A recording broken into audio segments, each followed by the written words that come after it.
Monday mornings always carried a certain weight, but this one was heavier than most. The sky was the color of wet concrete, the kind of dull gray that pressed down on you. Rain pelted my cracked windshield in angry bursts, each hit making the glass groan as my old pickup shuddered along Route 9. The heater wheezed with a weak breath that smelled faintly of oil, like even was tired trying. I kept adjusting the thrift store tie in the rear-view mirror. No matter how many times I straightened it, it still looked cheap. 11 minutes. That's all I had before I was supposed to walk through the doors of Brooks Automotive. 11 minutes between me and the chance I'd been chasing for months. One interview that could mean a way out of the paycheck-to-paycheck grind. One shot to finally start turning things around for Sophie and me. Then I saw her, on the shoulder, standing beside a black BMW that looked worth more than my entire trailer park. Was a woman in her early 30s. The front tire was shredded, rim bent, rain soaking her jeans until they clung to her legs. She looked helpless, hands smeared with grease but clearly out of her depth. My foot hovered between the gas and brake. If I pushed on, maybe I'd finally make it. Maybe everything I'd been working for wouldn't slip away.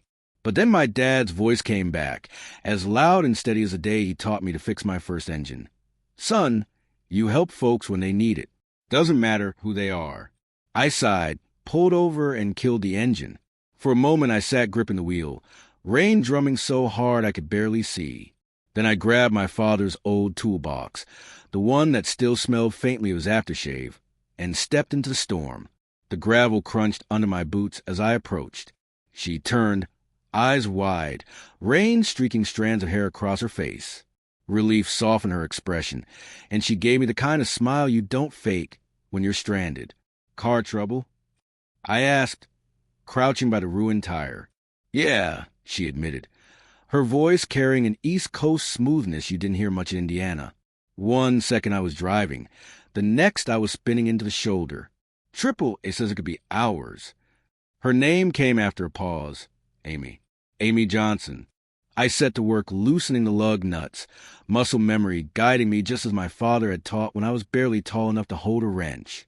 Rain soaked me in seconds, water dripping into my eyes, but my hands stayed steady. I told her what Dad always said, every problem has a solution if you're not afraid to get your hands dirty. She listened, not with the distracted politeness most people used, but like she actually cared. 20 minutes later, the BMW sat on a spare. She reached for a stack of bills from her designer purse, but I shook my head. Just pass it forward, I told her. Something flickered in her eyes at that. For a second, it was like the mask she wore slipped, and I saw someone less polished, more human. She rolled down her window before leaving. Ryan, she said, surprising me by remembering my name. The interview you missed, what was it for? Caught off guard, I admitted. Management position at Brooks Automotive. Been chasing it for months. Her smile faltered for just a second. She nodded, started the engine, and drove off, leaving me with rain dripping from my chin and a question echoing in my head. Was Dad right? Was doing the right thing worth the cost? By the time I pulled into the trailer park, the rain had slowed to a drizzle. Our little home came into view. 10 siding, 2 foggy windows, and a garden patch where Sophie and I coaxed tomatoes and beans out of Indiana soil. It wasn't much, but it was ours, paid for with busted knuckles and long hours under hoods. Inside, Sophie sat at the kitchen table with a bowl of cereal, her braids framing a face that looked older than 9. She looked up, spoon halfway to her mouth, reading me carefully the way she always did. How'd it go, Dad? She asked. I hung my damp jacket and sat across from her. The tie still clung to my neck, wrinkled and soggy, a pathetic reminder of what the morning was supposed to be. I missed it, I admitted, stopped to help someone stranded on the highway. By the time I got back on the road, it was too late. She tilted her head, eyes steady. Then she nodded. Mom always said you'd give away your last dollar to help a stranger. Guess she was right. Her words hit me square in the chest. No judgment, no disappointment, just acceptance. You gonna be okay about the job? She asked softly. I forced a smile. We'll figure it out. Sophomore. We always do. And maybe because she believed me, I started to believe it, too. What I didn't know then was that the woman I helped wasn't gone from my story. At that very moment, she was making a phone call that would change everything. The next morning, I was elbow deep in a Honda Civic at Murphy's Auto Repair. Just another Tuesday. Grease under my nails, radio humming country songs, like predictable as ever. Then she walked in. I almost didn't recognize her. Gone were the soaked jeans and helpless look. Instead, she wore a simple blue dress and carried herself with quiet confidence. "Ryan," she greeted, voice warmer this time. "Amy," I replied, wiping my hands on a rag. "Back in our little paradise?" Most people I help on the road vanish the second they drive off. She held out 2 cups of coffee from a downtown shop I'd only ever seen in passing. The kind that charged triple what I brewed at home. "Wanted to thank you properly," she said. I took it, half polite, half curious. The first sip was smooth, not the bitter sludge from my Mr. Coffee. We sat outside on the bench, watching cars crawl past our town's 2 stoplights. "I feel bad about yesterday," she said finally. "You missed something important because of me." I shook my head. Nobody forced me to stop. I made a choice. My dad taught me helping people is the right thing, even if it costs you. She studied me for a long moment. Then, "What if I told you Brooks Automotive might give you another chance?" That made me laugh. Short, dry. Nice fairy tale. But companies like Brooks don't hand out second chances to guys from trailer parks. Her smile lingered, but there was something unsettled behind it. What if it could work differently? Before I could answer, Sophie's school bus rumbled past. She leaned out the window, grinning, waving with all the brightness of a child who hadn't learned how heavy the world could be. "That's Sophie," I said softly. "Light of my life. Reason I get up every morning." Amy watched her until the bus disappeared, her expression unreadable. Then she turned back to me, her voice quieter now. "If Brooks Automotive calls you for another interview, would you go?" "Yeah," I said slowly. "I'd go." She exhaled like she'd been holding her breath. "Take care, Ryan Carter." Then she walked away again, leaving me with good coffee, too many questions, and the faint feeling this wasn't over. The call came the next day. My boss shouted across the garage, "Carter, Brooks Automotive wants you back. Tomorrow, 9 sharp." I almost dropped my wrench. On the phone, Janet Morrison from HR explained smoothly, "We understand you had car trouble. These things happen. We'd like to give you another opportunity." Car trouble. That was her cover. Amy, or whoever she really was, had spun the second chance for me. That night, Sophie pressed my one decent shirt and fussed over ties. "You nervous, Dad?" she asked. "A little," I admitted, "but sometimes being nervous means you're about to do something important." She grinned. "Mom used to say courage isn't about not being scared. It's doing the right thing anyway." Her words carried me through the night. The next morning, sunlight gleamed off Brooks Automotive's glass headquarters. Walking into that marble lobby, I felt like I'd stepped into another world. Janet led me into a glass conference room. Tom Stevens, a man in a suit, offered a polite smile. Then the third person turned around. My stomach lurched. Amy Johnson wasn't Amy Johnson at all. Standing there in a tailored suit, every inch the corporate powerhouse, was Amanda Brooks, the CEO of Brooks Automotive, the woman I'd helped on Route 9, the woman who'd handed me coffee outside Murphy's. "Hello, Ryan," she said, voice calm and confident. "Thank you for coming in." For a heartbeat, I just stood frozen. Amanda Brooks. The name was everywhere, business magazines, billboards, sponsorship banners at the county fair. She wasn't just some executive. She was the executive. And I'd changed her tire like she was just another stranded driver. "Please," she gestured to the seat. "Sit." I lowered myself carefully, like the chair might collapse under the weight of what was happening.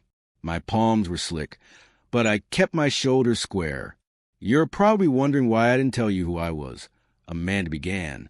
"That's one way to put it," I muttered. Her eyes held steady. "I want to see how you'd treat me when you didn't know. Not the CEO, just a stranger. And you helped me. No hesitation, no strings." Tom Stevens leaned forward, smiling like this was all part of some grand plan. "Ryan, People with your skills and character are rare. That's why we want you at Brooks. Character doesn't fix transmissions, I said flatly, and I missed the interview. Amanda shook her head. Sometimes what happens outside an interview says more than what happens inside. You showed me who you are. That matters here. I didn't trust my voice, so I just nodded. The interview rolled on. Questions about leadership, efficiency, customer care. And somehow the answers came.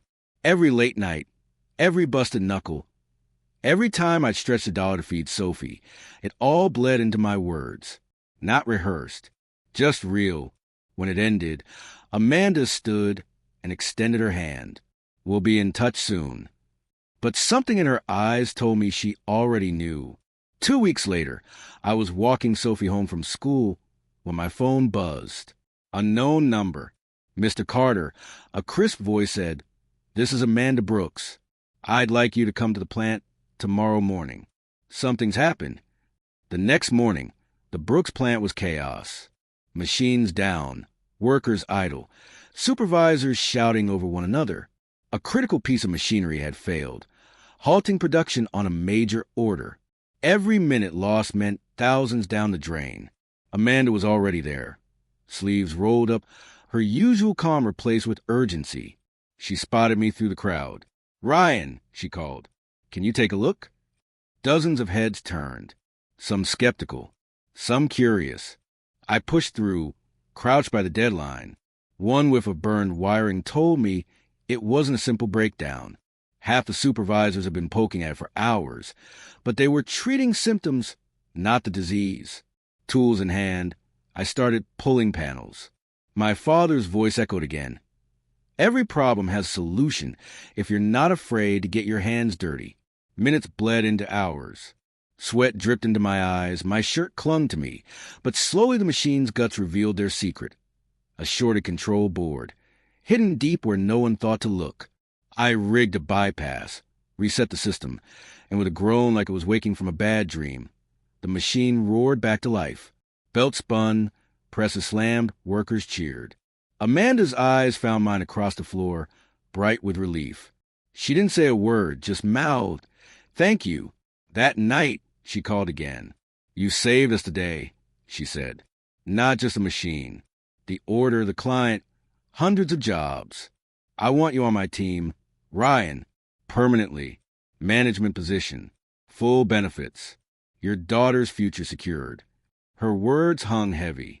For a man who'd been living job to job, paycheck to paycheck, it was everything I'd dreamed of, but I couldn't let gratitude cloud my judgment. "There's a condition," I said slowly. Silence on the line.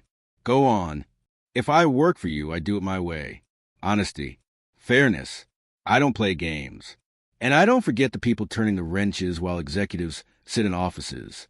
If you're looking for someone to just nod along, I'm not your guy." For a long moment, I thought I'd gone too far. Then Amanda laughed softly. Not mocking. Genuine. "That's exactly why I want you," she said. Weeks turned into months. I traded greasy coveralls for clean button-downs, but I never stopped walking the floor. I learned names, listened to problems, stood beside workers when things went wrong.